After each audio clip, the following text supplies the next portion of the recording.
सभी को नमस्ते। मेरे प्यारे दोस्तों, बार बार कहता हूँ, हमारा नाम मानव क्यों पड़ा? कि परमात्मा ने हमें हमारे कर्म के हिसाब से हमारा प्रमोशन होकर हम मनुष्य योनि में आए हैं। तो अब हमारा क्या कर्तव्य बनता है मनुष्य होने का? मैं बार बार उदाहरण देता हूँ, आज फिर भी उदाहरण दूंगा। इतना बड़ा अत्याचार किया है इन्होंने, हरामखोरों ने इंसान पे दाग लगा दिया, मनुष्य जाति पे ही दाग लगा दिया। एक हथनी को कैसे मौत के घाट तरफ तरफ के उसने जो है 3-4 दिन के अंदर जान दी है, उसमें भी आता हूँ। लेकिन एक बात बताता हूँ जो जरूरी है, जितना शेयर करते जाए करें। जो पदार्थ होता है उसका जो गुण होता है उसका धर्म होता है। कोई पदार्थ हो, मैं कई बार इस बात को इसलिए कहता हूँ, आप लोग कहते हैं, सोचते होंगे यार ये पहलवान जी दोहराते बहुत है बात को, लेकिन मैं दोहराता हूँ इसलिए कि वो आपके दिमाग में जो आपका तकिया कलाम बन जाए, वो आप भूले ना उस बात को। तो जो जिस पदार्थ का जो गुण होता है वो उसका धर्म कहलाता है। आना मुझे वहीं पे है, उसी बात पे निर्मम हत्या जो की गई हथनी की, लेकिन मुझे समझा के आना है। थोड़ा सा 1-2 मिनट आपकी ज्यादा लग जाएगी, इतना ही। जिस पदार्थ का जो गुण होता है वो उसका धर्म कहलाता है। जैसे अग्नि का गुण है जलाना, तो उसका गुण वो उसका धर्म है। कोई भी उसमें हाथ डालेगा, कुछ भी डालेगा, वो जलेगा, क्योंकि वो अग्नि का गुण है। अगर अग्नि वो अपना गुण छोड़ दे तो अग्नि का महत्व खत्म हो जाएगा।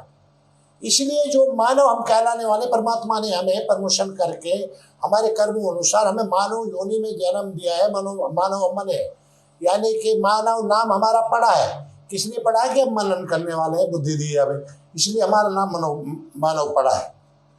अगर मानव कहलाने वाले जो पदार्थ, जो गुण और जो धर्म के कारण हम मानव कहला रहे हैं, अगर हम वो अपना जो है गुण और धर्म छोड़ दे तो क्या हम मानव कहलाने लायक रहेंगे? बिल्कुल नहीं रहेंगे। यही उत्तर है, आपसे बगैर सुने मैं ही दे रहा हूँ। सवाल भी मैं ही कर रहा हूँ, जवाब भी मैं दे रहा हूँ। कि आप लोग तो बोलेंगे नहीं, कमेंट में बताएंगे नहीं, लेकिन मैं बता दूं। तो मैंने जब कल वो पोस्ट पढ़ी हथनी वाली, परसों सॉरी, तो मेरा दिल एकदम टहल गया। मैं इस तरह के लोग मानव जाति में हैं, तो ये जहां से आए हैं ना प्रमोशन होकर, अब इस योनि में तो है जितने दिन है, लेकिन ये जब इस शरीर को, आधार को छोड़ कर जाएंगे, ये ना सोचे कि जल्दी से आपको फिर मनुष्य जीवन मिलेगा। इतना बड़ा इन्होंने पाप किया है। वो हथनी, वो जीव जो एक गर्भवती थी, कितना बड़ा पाप किया है इन्होंने। कोई आपकी घरवाली गर्भवती हो, आपकी बहन गर्भवती हो, आपकी बिटिया गर्भवती हो, और उसको कोई इस तरह से मार दिया जाए, तो आप सोचेंगे क्या फर्क पड़ेगा? जरा सा कोई हादसा हो जाता है हॉस्पिटलों में, डॉक्टरों की गलती से डॉक्टरों को मार काटना शुरू हो जाते हैं, चढ़ जाते हैं डॉक्टरों के ऊपर। तो उसको, उस बिचारी हथनी को जिसके पेट में बच्चा पल रहा था, आजकल लॉकडाउन का टाइम चल रहा है, तो सब जीव जंतु भी परेशान है भूख से। तो एक हरामी की औलाद ने, किसी हरामी की औलाद ने, हरामी की, उससे ज्यादा भी बोल सकता हूँ, लेकिन हरामी की तो बोलूंगा ही बोलूंगा, कि हरामी की, हराम की औलाद है वो। जिस माँ ने जन्म दिया, उस माँ भी उसको जन्म दे के पछता रही होगी कि मैंने किस नालायक, किस नीच औलाद को मैंने जन्म दिया है, जिसने ये कार्य किया। उसने क्या किया? अनानास जो फल होता है उसमें बारूद को भर के, और हथनी भूखी थी, पेट में बच्चा था, उस बच्चे के लिए उसको खाना ज्यादा जरूरी था। तो एकदम जैसे उसने खाया, चबाया, वो फट गया। फटने के बाद वो पूरी जो जख्मी होगी अंदर से, तो उसको पेन इतना था, आगे बताऊंगा सारी बात। उसको पेन, उसकी पीड़ा इतनी थी कि बर्दाश्त नहीं हो रही थी। तो एक पास में तालाब था, और वो तालाब में जाके बढ़ के अपने सूंड को दबा के, किस तरह जो अग्नि पैदा हो रही होगी, जो दर्द पैदा हो रहा होगा, उसको जो सहन करने के लिए वो डुबा के उस टाइम पे उसमें खड़ी रही। कि ताकि उसको चैन पड़े, किसी तरह उसको चैन पड़े। और उसके पेट में जो मासूम बच्चा पल रहा था, ये मानव का काम है। ऐसा काम तो राक्षस भी नहीं करेंगे। और ये राक्षस भी कोई काम करेगा, कोई शिकारी भी काम करेगा तो लालच में करेगा कि मुझे इसका हाथी दांत मिल जाएगा, इसकी चमड़ी से ये बना लूंगा। ये ऐसे नीच की औलाद जो है, नीच की औलाद के जो काम है, कितना बुरा अन्याय इन लोगों ने किया है। भरना तो पड़ेगा, परमात्मा न्यायकारी है, भरना तो पड़ेगा। लेकिन आज पूरे देश की, जिसके अंदर जरा से भी मानवता है, जिसके अंदर मानवता के थोड़े से भी गुण है, वो सब दहल उठे, दहल उस हथनी के दुख और दर्द को झेलते हुए। लेकिन परमात्मा का एक गुण है, वो सबके लिए है, सब प्राणियों के लिए है कि एक पेन की जब एक सीमा हो जाती है, एक सीमा एंड हो जाता है, दर्द होते होते होते, तो परमात्मा की एक शक्ति के कारण वो या तो कोमा में चला जाता है या उसको एक सीमा में दर्द होना बंद हो जाता है। इतनी पीड़ा सहने के बाद इतनी पीड़ा हो जाती है कि एक सीमा ऐसी आती है, अंत हो जाता है। ये परमात्मा ने सबके लिए दिया है। परमात्मा का एक हम लोगों के लिए तोहफा है कि अगर हम पे कोई अत्याचार हो रहा हो, जैसे पहले आक्रांताओं ने अत्याचार किए, लोगों ने बीच में से जो है आरे से चिरवा दिया गया कि या तो इस्लाम कबूल करो, नहीं तो आपको चिरवा दिया जाएगा। उनके बच्चों तक का जो हाथ का मांस निकाल के उनके मुंह में ठोस दिया गया। ये अत्याचार सहे हैं, देखे हैं। तो एक सीमा होती दर्द की भी, कितना भी प्यारा हो हमारा, लेकिन एक सीमा होती। परमात्मा ने वो शक्ति दे तो उसको सहन करने की शक्ति हो जाती है। ये परमात्मा का ही मेहरबानी है, दया दृष्टि है सब मानव जातियों पर, सब जीवों पर, सभी जीवों पर। तो उस हथनी ने कितना प्रेम महसूस किया। आखिर में उसने, शॉर्ट में बता रहा हूँ, सब लोगों को इस कहानी का पता है, मेन बातें पे आना है, इसलिए इस बात में ज़्यादा टाइम वेस्ट करना ठीक नहीं है। उसने दर्द सहते सहते सहते सहते चौथे दिन जो अपने प्राण त्याग दिए। उसके प्राण, उसके पेट में बच्चा था, वो भी मर गया। खैर ये हो गया।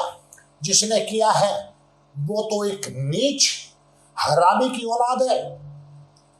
उसका बाप भी हरामी की औलाद होगा, उसकी माँ भी हरामी की औलाद होगी, जिसने एक जीव को इस तरह से जो है, एक हथनी को इस तरह से, गर्भवती हथनी को मारा है। दर्द है, वो भी जीव है, हम भी जीव हैं। अगर यही दर्द कोई हमें पहुंचाए तो हम पे क्या बीतेगी।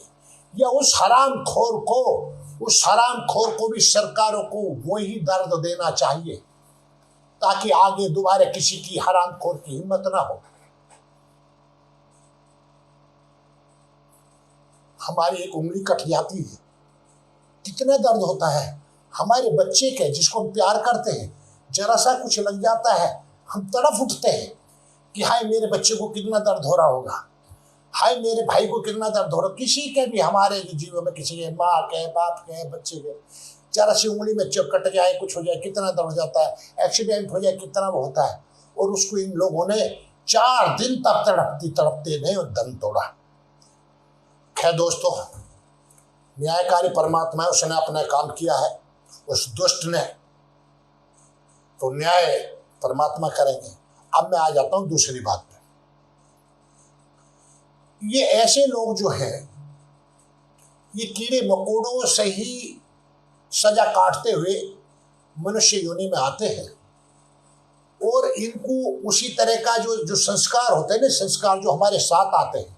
कभी 2 आदमी के एक संस्कार होते नहीं, एक से अलग अलग ही होते हैं संस्कार, तो वो इनके साथ आते हैं। और अगर हम संस्कारों को जान जाएं, उस परमात्मा की बातों को जान जाएं, जैसे इस आदमी ने अगर उस अनानास में जब बारूद भरा होगा तो इसको थोड़ा बहुत डर शंका भी हुई होगी। ये खुशी तो मना रहा होगा, मैं मजा देखूंगा हथनी का, लेकिन डर शंका थोड़ी बहुत जरूर हुई होगी। वो उसने आवाज नहीं सुनी और ये इतना घृणित कार्य कर दिया। वो परमपिता परमात्मा को आंखों से देखना संभव नहीं। यही बात होती है, जो डर शंका आपके अंदर बैठती है तो वो गलत कार्य है, उसको मत करो। और किसी काम को करने में आपको खुशी मिलती है तो उस काम को करो, वो परमात्मा आपको बता रहे हैं। लेकिन ये लोग इन चीज़ों पर ध्यान नहीं देते। अब मैं बात बताता हूँ कि मैं पढ़ रहा था, कल मेरी एक विद्वान से बात हो रही थी। ये कुछ लोग इस तरह के हैं, ये केरल की बात है। तो केरल में वहाँ की बात है जहाँ से राहुल गांधी जी चुनाव जीते हैं, ठीक है। अब वहाँ ईसाई भी हैं, मुस्लिम भी हैं, कुछ हिंदू भी हैं। अब ये तो जिसने भी करा वो भरेगा जानेगा। लेकिन वहाँ के और जो है ईसाई मत को मानने वाले का मानना पहले क्या था बताऊं आज आपको, चौकन्ने रह जाओगे, चौकन्ने। वो कहते थे पहले, जो इनकी किताब है, ये आर्य समाज ने बहुत लोगों को सुधार दिया। आर्य समाज के हिसाब से जो कुरान वाले भी अपना जो भाष्य कर रहे हैं ना, उसमें भी बदल बदल के भाष्य कर रहे हैं। आपने देखा होगा सबके अलग अलग भाष्य हो रहे हैं। तो उसमें क्या लिखा है इन्होंने पता है ईसाइयों ने, कि औरत में आत्मा ही नहीं होती, औरत में आत्मा ही नहीं होती। और जब ये किस्सा कोई सुना रहा था, एक औरत देख रही थी, जब सब लोग चले गए तो उस औरत ने उस आदमी के जो बता रहा था, जो इनका पादरी था, जब सब चले गए, दे चप्पल सिर पे, दे चप्पल, दे चप्पल, दे चप्पल, मार मार के खोपड़ी लाल कर दी। उसने कंप्लेंट कर दी, केस गया कोर्ट में। कोर्ट में गया तो कोर्ट ने पूछा कि भाई ऐसे बात है, इसने मेरे को मारा, इस औरत ने मारा। तो शॉर्ट में बता रहा हूँ मैं, आपका ज़्यादा दूसरी बात भी करनी है। तो उस औरत ने बोली मैंने कहा मारा। पूछिए इन्होंने क्या सब्जेक्ट चल रहा था। बोला भाई क्या सब्जेक्ट चल रहा था बता। कि मैं बता रहा था जी औरत को आत्मा नहीं होता। बोली तो मेरे में आत्मा ही नहीं तो मैं कैसे मार सकती हूँ इसको, मैं कैसे मार सकती हूँ। उस दिन के बाद इन्होंने मानना शुरू कर दिया ईसाइयों ने। सच्ची घटना बता रहा हूँ, झूठी घटना नहीं बता रहा। ध्यान रखना आप, मैं जो बात बताता हूँ वो बिल्कुल तथ्य पे होती है, झूठ नहीं बताता कोई बात, उसकी जानकारी करने के बाद बताता हूँ। तब से धीरे धीरे इन्होंने मानना शुरू कर दिया।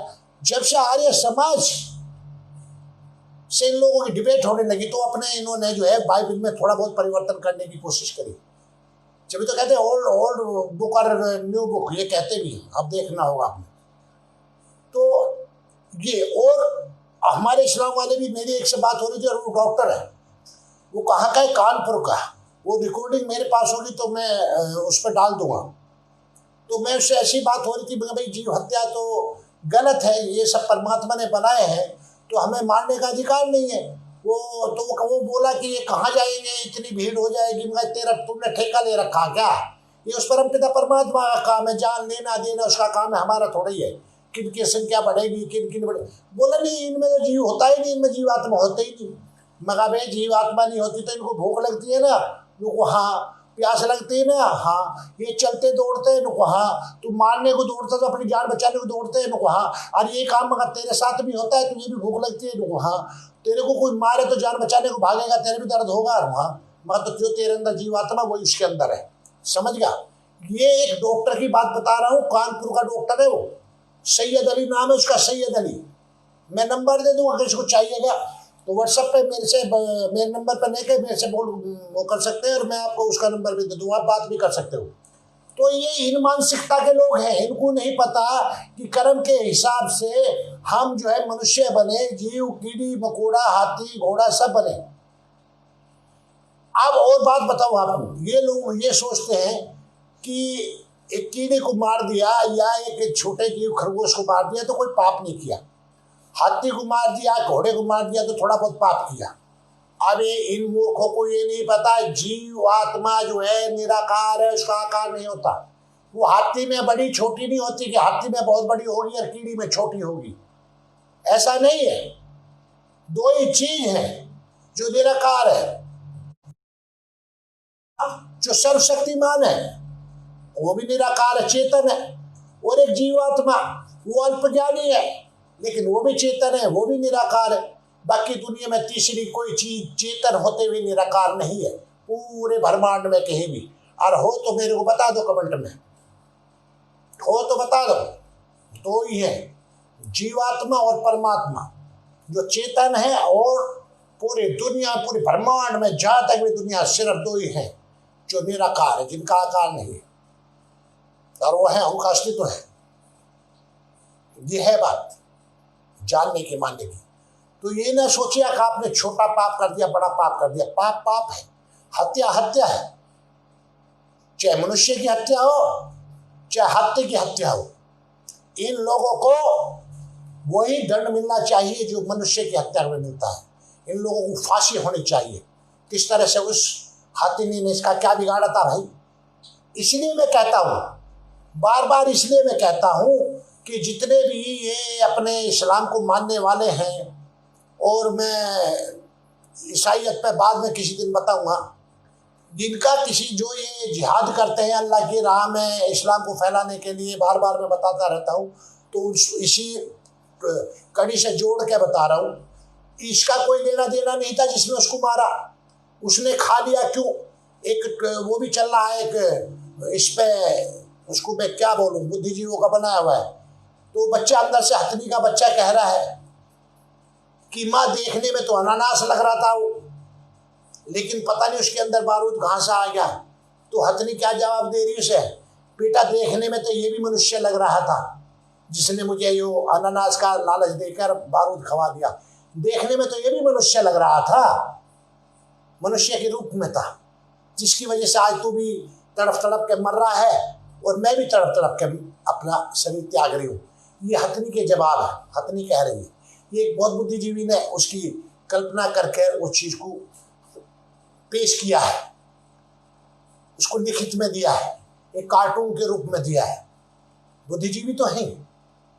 तो देखिए उस बच्चे का दर्द, उस हथनी का दर्द, मैं उसको एहसास कराना चाह रहा हूं आपको कि हम पे अगर वो चीज बीते, अगर वही काम हमारे साथ हो, मनुष्य के साथ हो, तो हम पे क्या बीतेगी। अगर हमारा बच्चा इसी तरह तड़प तड़प के दम तोड़ रहा हो और हम भी उसी तरह तड़प तड़प के दम तोड़ रहे हो, या हमारी बहनें माताएं उसी तरह तड़प तड़प के दम तोड़ रही हो, क्या बीतेगी।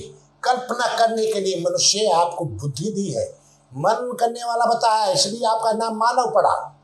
आप मानव कहला रहे हो, अपने आप को मनुष्य कहला रहे हो, और आपका ये काम है, ये राक्षसी काम। राक्षसों के सींग नहीं होते, ये मनुष्यों में ही राक्षस होते हैं, और मनुष्यों में ही जो है देवता होते हैं। देवताओं का भी को अलग से कोई पहचान नहीं है, ये भी पाखंड है अगर कोई कहे। देवता का मतलब है देने वाला। अगर कोई आदमी आपकी मदद कर रहा है ना, कोई इंसान भी, चाहे वो कैसा भी है, और आपके दुख में, तकलीफ में किसी तरह आपकी मदद कर रहा है, तो उसके लिए, वो आपके लिए वो देवता है, वो दे रहा है आपको, वही देवता है। तो जो देवता जो बताया, जिसको देवता रूपी जो बताया, वो सबका, जैसे सूर्य देव है, वो पक्षपात नहीं करते, सबको रोशनी देख रहे, अंधेरे से उजाले की तरफ लेके आते हैं। तो देव है, वो देवता है, सबको दे रहा है, लेता किससे कुछ नहीं। चंद्रमा है, वो भी देव है। इसी तरह के 33 करोड़ नहीं मूर्खों, 33 कोटि 33 प्रकार के देवी देवता है, समझ गए। तो देवता तो कोई भी बन सकता है, कोई भी किसी की मदद कर रहा है, किसी की सेवा कर रहा है, मदद कर रहा है, वो देवता है। और राक्षस भी कोई भी है। अब ये जो काम किया, इसकी जगह कोई देवता होता, उस भूखी हथनी को, बेचारे को भोजन देता, भोजन खवाता, सब कुछ करता, और यो क्या खवा रहा, हराम खोर, उसको लालच दिखा के, धोखा दे के। इनमें धोखा ही दिखा, ये धोखा ही देते हैं साले, ये पैदाइशी धोखेबाज है, धोखा ही दो है। इनको अल्लाह ने भी धोखा दिया है, अल्लाह भी इनको धोखा देता रही। इनके काम यही है, यही काम करते हैं ये धोखेबाज। उसको अनानास का दिखाकर बारूद खवा दिया उसने, ये इनके काम है। तो मैं ये कह रहा था, आप देखते होंगे जिहादी, जो जिहादी है, कई बार मैं वीडियो में बार बार बोलता रहता हूँ और बोलता रहूंगा जब तक लोगों की समझ में नहीं आएगी बात। आप बताइए उनकी किससे दुश्मनी होती है कोई। जैसे इस हथनी से इसकी दुश्मनी नहीं थी, जिसने इसको तड़फा तड़फा के मारा हथनी को। बताओ हथनी इसका क्या ले रही थी, किसी को कुछ कह नहीं रही थी, कुछ नहीं थी, भूखी प्यासी थी, अपने लिए और अपने बच्चा, जो पेट में बच्चा पल रहा था, उसके लिए भोजन की तलाश कर रही थी। इस आदमी ने धोखा दे के उस हथनी को तड़फा तड़फा के मारा। ऐसे ही जितने भी आज देख रहे होंगे कश्मीर में हमारे फौजी मारे, बताइए वो जो गुरुवादी आ रहे हैं, ये ऐसे जो है जैसे मोहम्मद के, लश्कर तैयबा के, पता नहीं काहे काहे के नाम, सब के वही मिलेंगे। जैसे मोहम्मद साहब के नाम पर कहे और कह रहे जी आप तो मोहम्मद साहब को बदनाम करो। अरे हम बदनाम करें, उनसे पूछो हराम खोर वो जो मोहम्मद साहब का नाम लेकर दुनिया को मार रहे बेगुनाहों को, किससे दुश्मनी है क्या उनकी? बताइए। जो गुरुवादी आ रहा बाहर से, पाकिस्तान से, दूसरी जगह से आ रहा है और वो कश्मीर में आ रहा, दिल्ली में आ रहा, कहीं भी आ रहा, उसकी जान ना पहचान, ना किसी से लेना एक ना देना दो, बे ना किसी से कोई दुश्मनी है, और आके वो गोलियों से मार देता है, या जो आप बम बांध के अपने आप फट जाता है। क्या कारण है? मैं बार बार यही बात पूछता हूँ, क्यों मारते हैं भाई बेगुनाह लोगों को? जब तेरे दोस्त दुश्मन नहीं, कुछ नहीं, देना नहीं, कुछ भी नहीं, क्यों मारते हैं? उसका कारण फिर वही बताऊंगा। उसका कारण बहुत प्यारी है, उसका कारण है बहुत प्यारी।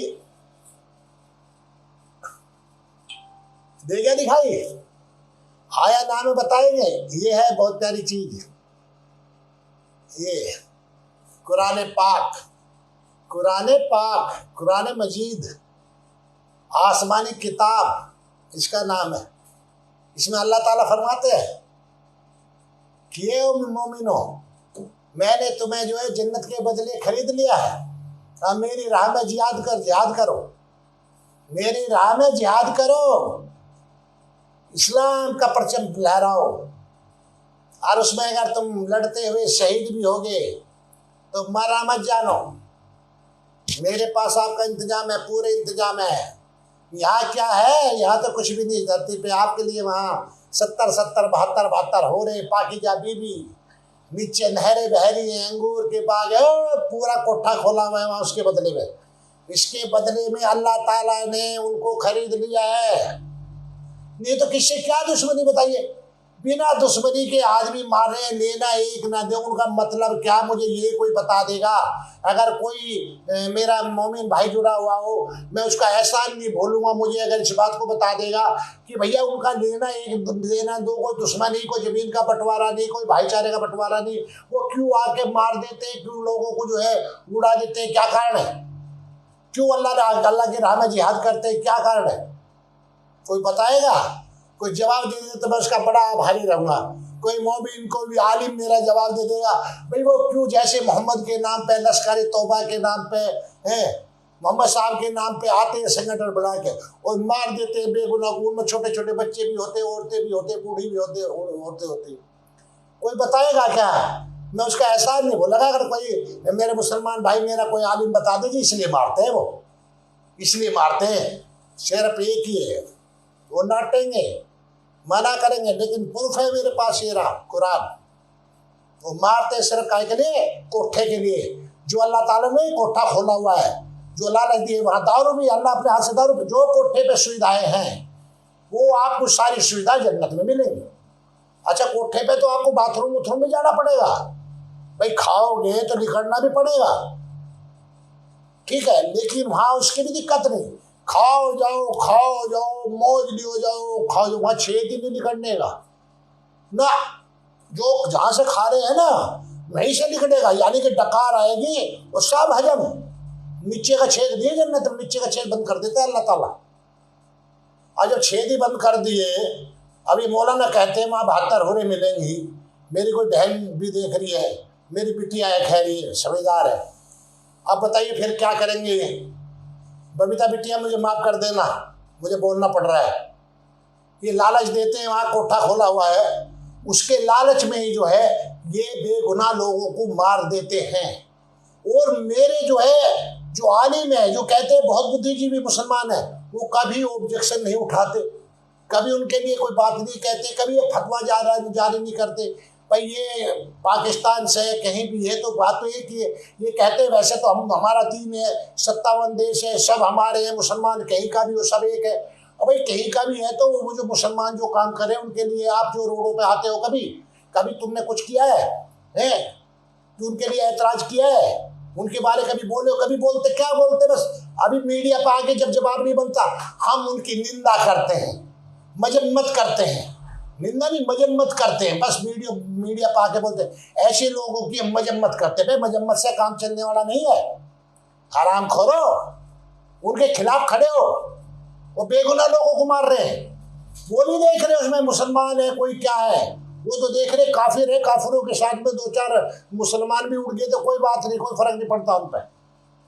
तो छोटे बच्चे भी उड़ गए तो कोई, उन्हें पता है इतने काफिरों को मार दिया, अब मेरा जन्नत में मेरा प्रमोशन हो गया, अब जन्नत में मेरे लिए रास्ते खुल गए। वहाँ पाकीज़ा बीबी दारू वारू अल्लाह ने सारा इंतजाम कर रखा है मखमल, और फिर हमेशा के लिए, योनि को एक समय है ना, हमेशा के लिए इंतजाम कर रखा है, कोठा बना रखा है, तो उसके लालच में सब काम होता है। लेकिन वो तो चलो काफिरों को मारने के लिए कर रहे हैं, लेकिन इसने जो इस नीच ने जो इस जीव को जो हथनी को मारा है, इसने काहे के लिए मारा, ऐसा तो कुरान में लिखा हुआ है नहीं कि तुम उनको मारो और तो तुम्हें जन्नत मिलेगी। तो मेरे ख्याल में तो इनका तथाकथित काल्पनिक अल्लाह भी इसको माफ नहीं करेगा शायद, मेरे हिसाब से तो, कि कुरान में ये तो लिखा है कि तुम उनको जो है चौपाओं को उनको मार के काट के जो है खा जाओ, ये तो है, लेकिन वो तो खाने का मतलब भी नहीं, उसका तो वैसे ही मार दिया, उसकी हत्या कर दी, उसके बच्चे की हत्या कर दी। तो मेरे ख्याल में तो किस कैटेगरी में आता है तो कोई मोमिन नहीं बताएगा, और तो कोई बताने से रहा किस कैटेगरी में आते हैं, किसमें तो कुरान में भी नहीं लिखा हुआ ये चीज। तो कुरान में क्या लिखा हुआ है जरा वो आपको बता दूं, ध्यान से सुनना। ये जो कहते हैं ना हलाल का मीट खाते हैं, हम हलाल का ही खाते हैं, आज आपको वो भी जानकारी देता हूँ, और एक कितनी बढ़िया और जानकारी देता हूँ। जब इनको कहीं भी हो फट देसी पकड़ लो, कैद पकड़ने का मतलब मारना नहीं, अपने यार दोस्त सब मिलने चिलने वाले गांव बस्ती में सब आपस में मेल जोल तो होता है, प्यार मोहब्बत में हंसे मजाक में भी बोलते रहते, बोलना सुन ले भैया मियाँ जी मौलाना साहब, कुरान तो कहती है तुम पे मुर्दा हराम है, वो भी कहेगा हाँ बिल्कुल मुर्दा हराम है, अल्लाह ताला ने मना किया मुर्दा खाने के लिए और सूअर खाने के लिए मना किया है। आयत नंबर भी बता दूं, उनसे पूछ लेना, मैंने बता रखा कई बार। तो वहां क्या कहा है, वहां क्या है कि तुम पे मुर्दा हराम है। मैं कह रहा ना कुरान में आता पता नहीं, कहीं कुछ तो कहीं कुछ, कहीं कुछ तो कहीं कुछ। फिर दूसरी आयत क्या कहती है, नहीं मैंने तुम पे चौपाए जो है हलाल कर दिए हैं। अब इनसे पूछिए मुर्दा हराम है बगैर किसी जीव को मारे, बगैर किसी जीव को हत्या किए, बगैर किसी जीव को मुर्दा करे, क्या इनको मांस प्राप्त हो जाएगा? जरा मेरा कोई आलिम मेरा मुसलमान भाई हो तो जवाब दे दे जरा मुझे। एक तरफ तुम्हें कह दिया कुरान की आयत में कि मुर्दा तुम पे हराम है, खून बहा जानवर हराम है, खून बहा जानवर हराम है, ये भी लिखा है, और एक तरफ ये कह दिया कि चौपाए तुम पे जो है हलाल है। तो मेरे को ये बता दिया, उस अल्लाह को ये नहीं पता चौपाए जो जानवर है जब तक उनकी हत्या नहीं की जाएगी, जब तक वो मुर्दा नहीं हो जाएंगे, क्या इनको मांस मिलना संभव है? क्या जीते जी से क्या मांस काट के खाते हैं? बताएगा अल्लाह ताला या नहीं पता उसको? उसको पता ही नहीं कुछ। उसको तो ये भी नहीं पता ये दुनिया कैसे बनी, सृष्टि कैसे बनी। जब तो लिख दिया कुरान में कि धरती जो है ना ये इसलिए जो है इस पे पहाड़ गाड़ दिए कि हिले ना डुले ना। कोई मोमिन जवाब देगा कि भैया हम जो बात कर रहे हैं हम अंतरिक्ष में बैठे, धरती भी अंतरिक्ष में है। वो तो कह रहा पहाड़ गाड़ दिए इस पे, कौन कह रहा? अल्लाह कह रहा है। तो अल्लाह को ये भी नहीं पता कि पृथ्वी सूर्य के चारों तरफ घूमती है जिससे रात और दिन होते हैं। अल्लाह ताला तो कहते हैं मैं रात को दिन पर लपेट देता हूँ, दिन को रात पर लपेट देता हूँ, और सूर्य को रात को कीचड़ में डुबो देता हूँ। उसके लिए कितनी बार बोल दिया, सूरह काफ की आयत नंबर 86 पढ़ लीजिए, कुरान सूरह काफ आयत नंबर 86, जिसमें अल्लाह ताला फरमाते हैं कि मैंने देखा सूरज को कीचड़ में डूबते हुए, और वहां उनके नबी भी थे जुल्करनैन। मैं नहीं कह रहा भैया, कुरान कह रही है, पाके कुरान मजीद कह रही है, और इसी के कहने पे तो सारा कुछ हो रहा है। कारण वो भी बता दो। जो बोलते हैं ये पाखंड बहुत बड़ा पाखंड है, इतना बड़ा पाखंड है कि आप सोच नहीं सकते। देखिए फरिश्ता अल्लाह का एक जिब्राइल, मूसा अलैहिस्सलाम पे ज्ञान भेजा अलग, ईसा अलैहिस्सलाम पे ज्ञान भेजा अलग, दाऊद पे ज्ञान भेजा अलग, मोहम्मद साहब पे ज्ञान भेजा अलग, जिसका नाम है कुरान मजीद, पाक कुरान। भाई तुम अगर अल्लाह, तू एक बात तो बता दे, तेरा क्या दारू पिए बैठा रहता है क्या जन्नत में? है केला है गोरों के साथ में, तू ये केला, और कोई नहीं है। अबे भैया ज्ञान, तेरा ज्ञान अगर तू सृष्टि का बनाने वाला, तो तेरा ज्ञान बदल क्यों रहा है? मूसा अलैहि इस्लाम पे कुछ, ईसा अलैहि इस्लाम पे कुछ, जो दाऊद पे कुछ, अरे मोहम्मद साहब पे कुछ। और फिर कहा ये तुम्हारे खुले दुश्मन हैं। सिर्फ बाद में कह दिया, पहले तो सबको नबी बोला है, मूसा को भी बोला है नबी, ईसा को भी बोला है, दाऊद को बोला है, और फिर बाद में क्या कह दिया? नहीं, लास्ट जो नबी आए आपके सल्लल्लाहु अलैहि वसल्लम साहब, मोहम्मद साहब, बाकी सब बेकार झूठे हैं, उसको दोस्त मत बनाओ। वो भी तो काफिर ही हैं, जैसे हम काफिर हैं ऐसे वो भी काफिर हैं। जो इस्लाम को ना माने, जो जिब्राइल को ना माने, जो मिकाइल को ना माने, जो कुरान को ना माने, जो तोरा को ना माने, जो मोहम्मद साहब को ना माने, जो इस्लाम को ना माने, सब काफिर है।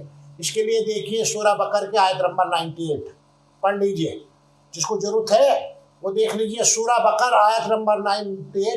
किसी को शक हो कि मैं तो इसका दोस्त हूँ, मैं काफिर थोड़ा ही हूँ, मैं काफिर नहीं हूँ, नहीं पढ़ लीजिए बेटा, बेटा पढ़ लीजिए सूरह बकर आयत नंबर 98। क्या जो उसमें लिखा हुआ तो उसको मानता है? क्या तो मिकाइल को या जिब्राइल को, मोहम्मद साहब को, अल्लाह को, कुरान पाक को मानता है? अगर मानता है तो फिर ठीक है, तो फिर तुम मोमिन है, फिर तेरे लिए कोई दिक्कत नहीं, फिर तो तेरे लिए भी जन्नत है। और नहीं मानता तो तेरे लिए अल्लाह ने बहुत बड़ा जो है अजाब खड़ा कर रखा है, हमेशा उसी में रहना कायम है। काफिरो, तुम्हें पत्थर के साथ में जो है धकधकती आग में जलाया जाएगा, और तुम उसी में हमेशा जलने वाले हो, उसी में रहने वाले हो। जो बेईमान हो, जो ईमान लाए वो ईमानदार, और जो ईमान नहीं लाए वो सब बेईमान। अब ईमानदारों की पहचान क्या है, बेईमानों की पहचान क्या है, ये भी मैं थोड़ा सा आपको बता देता हूँ। जो मान ले मोहम्मद साहब ने उंगली से चांद के 2 टुकड़े कर दिए, भाई चांद कोई क्या है भैया? बिस्कुट है, बिस्कुट क्या है? अब जो इस बात को मान ले वो तो ईमान वाला, जो आपको कुरान पे ईमान लाना पड़ेगा, तभी आप इस्लाम में जाओगे। और जो नहीं मानता वो बेईमान। जो मान ले धरती जो चपटी है, इस पे पत्थर गाड़ दिए, पहाड़ गाड़ दिए, हिल इसलिए हिले ना डुले, जो इसको मान ले वो ईमान वाला, ईमानदार। इनके पढ़े हुए अफसरों की बात बता रहा हूँ, वो भी इसी को मानते हैं। जो IAS है, डॉक्टर है, वो भी इसी बात को मानते हैं, वो आगे बताता हूँ। जो मान ले भाई इस पे पहाड़ गाड़ दिए, धरती हिलती डुलती नहीं, वो ईमान वाला। और जो इनकार करे, इनकार करने वाला काफिर, वो काफिर है, वो बेईमान है, वो बेईमान है। जो नहीं मानता बेईमान, उसको अल्लाह ताला कह रहे जा पाओ कत्ल करो। अगर वो मेरी बातों को नहीं मानता जो मैंने कह दिया, तर्क की कसौटी पे खरा उतारने की जरूरत नहीं है। मैं ये कुरान पाक पे जो है आंख मूंद के जो है विश्वास करना है, और नहीं विश्वास करोगे तो मारो इनको, जा पाओ कत्ल करो इनको। ये अल्लाह का आदेश है। इसी तो को कहा कि अल्लाह की राह में जो जिहाद करेगा, बताओ तो अल्लाह की राह और कौन सी होगी? यही है, इस्लाम को फैलाएगा। ये मेरी बात माननी है, और जो दुनिया में रहने वाले हैं सबको मनवानी है। और जो कहे कि आसमान 7 है और उस पे अल्लाह रहता है, 7वें पे चौथे पे जो है ईसा रहता है, फिर कोई से पे जो है मूसा रहता है, जो इन बात को माने कि आसमान एक छत है, वो ईमान वाला। और जो ना माने कहे भी आसमान का तो कोई जो है, जिस खुले स्थान को आसमान कहा जाता है, आसमान को छत नहीं है, जो खुला स्थान है जहाँ तक भी उसको आसमान कहा जाता है, जो इस बात को कहे तो वो बेईमान है। नहीं, इन्हें मानना पड़ा कि आसमान में दरवाजे लगा रखे अल्लाह ने, अल्लाह 7वें आसमान पर रहता है, और अल्लाह से बगैर जो अल्लाह के जितने भी गेट है 7 आसमानों पे, वहाँ फरिश्ते बैठे हुए पहरा देते हैं। बगैर पहरे में रहता अल्लाह ताला? अल्लाह ताला बगैर पहरे के नहीं रहता। बगैर जो फरिश्ते हैं उनकी परमिशन के बगैर अल्लाह से कोई मिल नहीं सकता, समझ गए ध्यान से। तो इन बात को जो मान ले कि भाई हाँ 7वें आसमान पे अल्लाह ताला रहते हैं, वो ईमान वाला। और जो ना माने, नहीं यार आसमान तो जो है खुलिस्तान को बोला जाता है, यहाँ छत का क्या मतलब, जो ऐसा कह दे तो वो बेईमान, वो काफिर। जो मान ले भाई सूर्य तो कभी डूबता ही नहीं, सूर्य तो हमेशा निकलता है। यहाँ दिन हो रहा तो अमेरिका में रात हो रही है, अमेरिका में रात हो रही तो यहाँ दिन हो रहा है। पृथ्वी उसके चारों तरफ आती है, जो परछाई पड़ती है तो रात हो जाती है, जो हट जाती है तो उजाला हो जाता है, दिन हो जाता है। जो इस बात को माने वो काफिर। और जो मान ले हाँ अल्लाह जो है सूरज को रात को कीचड़ में डुबो देता है, वो ईमान वाला। अब भैया आप पूछिए, इनके कितने बड़े जो है साइंटिस्ट वैज्ञानिक सब इन्हीं बातों को मानते हैं कि जिब्राइल नामा फरिश्ता आया और उसने जो मोहम्मद साहब का जो है, भाई किसी की बुद्धि ठीक करनी हो तो उसके जो है दिमाग का ऑपरेशन करना पड़ेगा या दिल का करना पड़ेगा। तो वहाँ जब जो मिराज की यात्रा पे मोहम्मद साहब को लेके जाना था जिब्राइल को अल्लाह ताला से मिलाने के लिए, तो जिब्राइल ने क्या काम करा, मोहम्मद साहब का सीना चाक किया, चाक करके उसको धोया जमजम के पानी से, उसमें ईमान डाला, ईमान डाल के बंद कर दिया, बंद करके टांके लगा दिए। कुछ कहते हैं निशान थे, कुछ कहते हैं निशान भी नहीं थे। अब भैया अगर लेके जाना था, अगर मोहम्मद साहब अनपढ़ थे, उन्हें बुद्धि देनी थी, ईमान देना था, उनको ज्ञान देना था, तो भैया दिल का ऑपरेशन क्यों करना था, दिमाग का करना चाहिए था। ये पढ़े लिखे डॉक्टर जो इसको कुरान पाक को मान दे, क्या इनको बुद्धि नाम की चीज नहीं है? लेकिन बात तो है अल्लाह जो चाहता है करता है, अल्लाह जो नहीं चाहता नहीं करता। अल्लाह की मर्जी से कुछ हो, बिना मर्जी कुछ होता है। तो ये मैं कुछ बात आपके लिए लेकर आया था। जो लोग बेगुनाह हथनी को नहीं छोड़ रहे, जिसका कुछ नुकसान नहीं था, वो आप लोगों को कैसे छोड़ेंगे? जो आप लोगों के लिए तो हुक्म कुरान पाक में है कि गैर मुस्लिमों को जहाँ पाओ कत्ल करो, उनको अपना दोस्त ना बताओ। जो उनको कहता है कहानी खाए दोस्त ना बनाओ, उनके लिए बोल दो, लिख लो। सूरा निसा आयत 144 की बता रहा हूँ, है तो बहुत जगह। सूरा निसा 144, सूरा निसा 89 भी है। वहाँ दोस्त भी मत बनाओ और उनको कत्ल करो, ये भी लिखा हुआ है साथों साथ भी। बताइए, मैं बार बार ये कहता हूँ परमात्मा हो सकता है, जिसको यही ज्ञान नहीं है वो अल्लाह हो सकता है, जिसको ये ज्ञान नहीं सृष्टि कैसे बनती है। कहते कुन हो जा, फिर कहते कुन फया हो गया, बगैर किसी चीज के, बगैर पदार्थ के हो गया। वाह भाई वाह अल्लाह, तेरा भी जवाब नहीं। तो दोस्तों, हम सब उस बेजुबान हथनी के लिए परमपिता परमात्मा से प्रार्थना करते हैं, हे परमपिता परमात्मा, उसको उसके कर्म के हिसाब से जो भी जन्म आज्ञा मिले उस पर दया करना कि आप दयालु हो, आप दया करने वाले हो। यही बातों के साथ मैं अपनी बातों को समाप्त कर रहा हूँ। बहुत बड़ा दुख हुआ है, किसी भी जीव के साथ ऐसा मानव कह लेने वालों को नहीं करना चाहिए, वो कोई भी हो। इसलिए मैं फिर कहता हूँ, मनुष्य बनो, मनोर्भवे, मनुष्य मनो, उस परमपिता परमात्मा को मानो जो भेदभाव ना करता हो, उस धर्म ग्रंथ को मानो जिस धर्म ग्रंथ में कोई भेदभाव ना हो, जो सबके लिए हो, मानव मात्र के लिए हो, जिसमें कोई भी पक्षपात ना हो। उस परमात्मा को मानो, जो उस धर्म ग्रंथ को मानो जिसमें सृष्टि नियम के विरुद्ध कोई बात ना हो। वही आपका धर्म ग्रंथ है और वही आपका परमात्मा है। अब ये चुनना द्वारा जो फैसला करना, ये आप लोगों का, मनन करने वालों का कर्तव्य है कि आपको क्या मानना, क्या चुनना, क्या नहीं।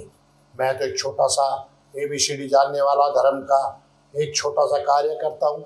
जितना मुझे ज्ञान है मैं आपको बता देता हूँ, बाकी नहीं होता तो अपने गुरुजनों से बात करता हूँ, अपने जो है धर्म ग्रंथों का स्वाध्याय करता हूँ और करता रहता हूँ, सीखता रहता हूँ और आप लोगों के सामने अपनी बात रखता रहता हूँ। किसी को अच्छी लगती है, किसी को बुरी लगती है, ये तो मुझे पता नहीं। मैं अपना कर्तव्य समझता हूँ कि अपने आप को मनुष्य जाति में पैदा हुआ हूँ, तो मेरा कर्तव्य बनता है कि जो मैं जानता हूँ आगे बताऊँ, हर गुनाह से अवगत कराऊँ कि गुनाह ना करो, किसी की जीव की भी हत्या ना करो। फिर दोबारा से कहता हूँ, रटवा दूंगा धीरे धीरे। धर्म कहते हैं परमपिता परमात्मा की बनाई सृष्टि नियम का पालन करना और प्राणी मात्र को अपना दोस्त समझना। दोस्तों अब तो याद होगी बहुत बार बता दी।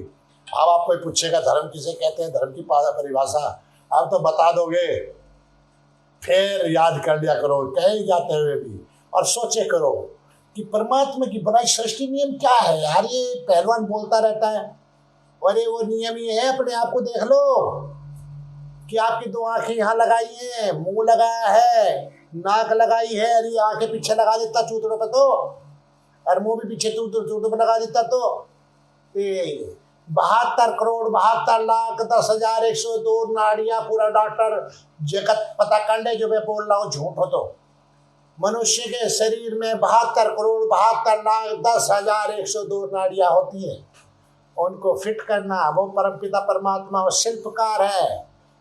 वो उसकी बनाई रचना, उसकी शिल्पकारिता को देख के उसको मानो, पाखंड को छोड़ दो। उसकी बनाई हुई दुनिया को देखो, पेड़ पौधों को देखो, सूर्य को देखो, धरती को देखो। ये धरती माता जो उसने बनाई है, कोई ऐसी चीज नहीं जो धरती में से ना होती हो जो आपके मतलब की हो। पानी से लेके खाने से लेके हर चीज धरती माता देती है।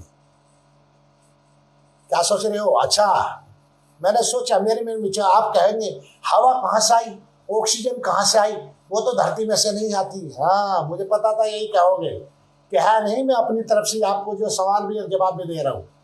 भैया मेरे प्यारे, जो पेड़ पौधे धरती से उठ के आए हैं ना, तो हमारा जहर लेके जो हम कार्बन डाइऑक्साइड लेते हैं वो उनको भोजन है, और वो बदले में हमें अमृत देते हैं। हमारा जहर लेके हम अमृत देते हैं, वो भी काम किसका? इस धरती माता का। इसलिए धरती माता को हमेशा इसको कभी मत भूलना, उस परम पिता परमात्मा ने बनाई, उसको तो परमात्मा का उपासना करनी चाहिए, लेकिन जो उसकी बनाई हुई सृष्टि नियम है उसका पालन करना चाहिए। इसलिए हमें ध्यान रखना चाहिए कि जो बारिश हो रही है पानी वीरान ना हो, जो पानी हो रहा है उसको जो है इंतजाम करके मनुष्यों का कर्तव्य है उसको धरती माता के अंदर पहुँचाए, ताकि वही पानी हमारे काम आ सके, हम मनुष्यों के काम आ सके। बढ़ना कुछ नहीं है, जितना है उतना ही रहेगा, वही मिलता रहेगा, आना जाना, कुछ भी नहीं बढ़ सकता ना घट सकता। कुछ लोग कहते धरती पे बड़ा बोझ होगा, कहाँ से बोझ होगा भैया? धरती पे जो बोझ है वो सब धरती में से ही है, बोझ नहीं घटता। जो कुछ धरती में से वही बढ़ रहा है, वही घट रहा है। धरती पे कहीं से अलग से बोझ नहीं आ रहा, इसलिए कोई बढ़ा सकता है ना घटा सकता। ये सोचने वाली बातें सोच लिया करो। तो इसलिए धरती माता को हमेशा नमस्ते किया करो, उस परमपिता परमात्मा का हमेशा धन्यवाद किया करो, जिसने आपको लिए भूमि दी, धरती दी, सूर्य दिया, चंद्रमा दिया, पेड़ पौधे दिए। जब आप इस दुनिया में आए, आपके आने से पहले ही उस परमात्मा ने आपके लिए खाने पीने का इंतजाम कर दिया। परम मानव कहलाने वाले उस बच्चे को जो माँ का परमात्मा ने इंतजाम किया था, उस मनुष्य पे विश्वास करके उस अनानास स्वरूपी बारूद को खा लेती है और उसका मुंह जो बड़ा फट जाता है। इंसान कहलाने वालों क्या कहूँ मैं, बस इससे ज्यादा। दोस्तों जो भी मैंने आपके सामने रखी बात, मुझे नहीं पता आपको कितनी अच्छी लगी, कितनी आप सहमत है, लेकिन मैं जो मेरे अंदर होता मैं आपके सामने रख देता हूँ। जिसको अच्छी लगती है वो स्वीकार करे, और जिसको अच्छी नहीं लगती वो भी सोचे तो जरूर। मैं तो कह रहा हूँ जो मेरे इस्लाम वाले भाई भी हैं, जो मैं कह रहा हूँ ना, ये ना कहा करें कि देखो इस्लाम को बदनाम कर रहे हैं। इस्लाम को बदनाम कर रहे हैं तो फिर अल्लाह कर रहा है, अल्लाह से लड़ो जाके। मेरे से को न कहिए अल्लाह पाक है, अल्लाह का दी कुरान है, कुरान पाक है, इसी में से बोलते हैं, बाहर से नहीं बोलते। और कोई आदमी साबित कर देना कि एक शब्द भी मैंने अपनी तरफ से बोला जो कुरान में नहीं है, सबके सामने मुझे जो चाहे सजा दे देना। जो अल्लाह ताला ने इस कुरान में लिखा है, जो आपकी मान्यता है, वही मैं बोलता हूँ। अब सही है गलत क्या है ये तो आप लोगों को फैसला करना। अगर सही है तो फिर आपको जो है चुटकी नहीं लगनी चाहिए, दर्द नहीं होना चाहिए, आपको माननी चाहिए बात। और गलत है तो आना चाहिए सामने, देखो जी आपने गलत कहा, ये हम आपके सामने आएंगे, आइए शास्त्रार्थ करते हैं, आइए शास्त्रार्थ करिए। खुली चुनौती है, खुली चुनौती है। पहलवान आदमी को पहले चुनौती देता है, पहलवानों को आज चुनौती दे रहा हूँ, अपने आलिमों को, बुद्धिजीवियों को, आइए करिए शास्त्रार्थ करिए, डिबेट सामने। सभी दोस्तों को नमस्ते, भारत माता की जय, वंदे मातरम। एक दिन अखंड भारत बना के रहेंगे। मानव मात्र का उत्थान करके रहेंगे। सबको आर्य बनाना होगा। नमस्ते जी।